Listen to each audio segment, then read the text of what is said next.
This is the inside story of the rebirth of an icon, the Ford Focus RS. From the design studio to the test track and from Arizona to the Arctic, we follow the team as they strive to revive a famous name. We are not going to put out a vehicle that doesn't deserve that RS badge. And we'll follow Ford Rally and Gymkhana superstar Ken Block as he joins the RS team.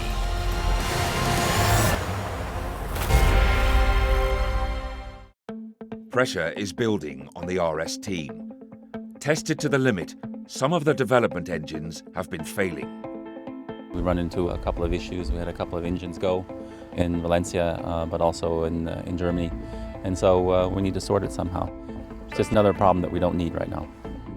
Here at the Dunton Technical Centre in England, Steve Ellis must solve the problems using a specialist testbed known as a dyno. We can simulate the harshest environments and conditions that you can put an engine to. The 2.3 EcoBoost is already in production on the Mustang, but at around 310 PS, we wanted to turn it up a few notches and head for something bigger. So our internal target has been to get to 350 PS, and we've achieved that now.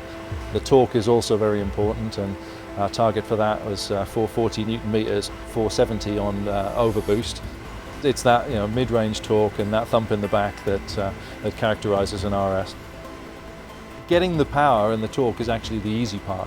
Making sure that the engine still passes all of the tests and all of the durability requirements is the real challenge. The weekends are very short these days. The weekdays are very long. Quite a few more grey hairs, and a few sleepless nights, and there are probably a few yet to come, but it's coming together.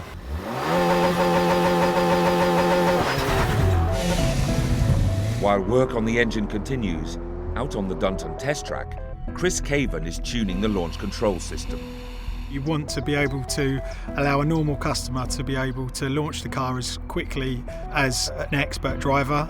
The team has an ambitious target for the 0 to 100 kilometers an hour sprint. We're aiming of a 0 to 100 time, or 0 to 62 miles per hour time of below 5 seconds, which I think is pretty impressive for a normal production car. It's kind of getting into supercar territory.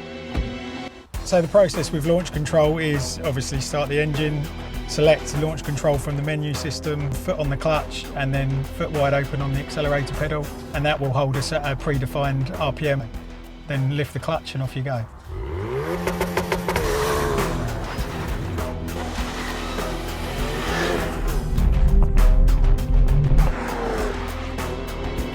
Launch control works in harmony with the car's all-wheel drive system, which distributes the engine's pull, front to rear. So a normal conventional all-wheel drive would have a 50-50 split or 40-60 split. In the RS you can change that torque, so you have numerous different splits depend on what you're trying to achieve.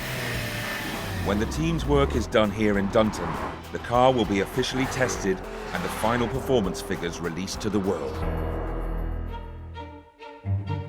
While development work continues in England, over 300 miles away at the Ford plant in Saarlouis, Germany, the team are building the next generation of prototypes and preparing the production line for the arrival of the RS.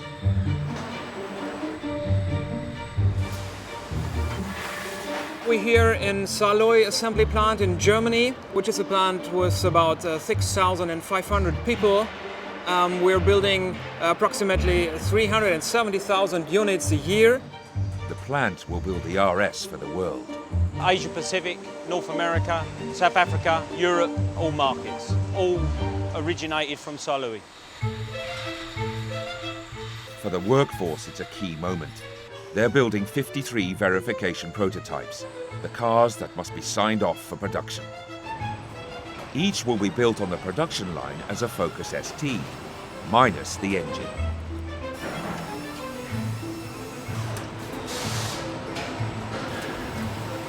Today they're building a black and a white RS with dummy ST parts, so as not to confuse the robots. The models are then pushed off the production line to the pilot plant, where the engine, suspension and all-wheel drive system are added. One of the prototypes has been finished in the official launch colour, and is due to be shipped to the US for the car's American debut at the New York Auto Show.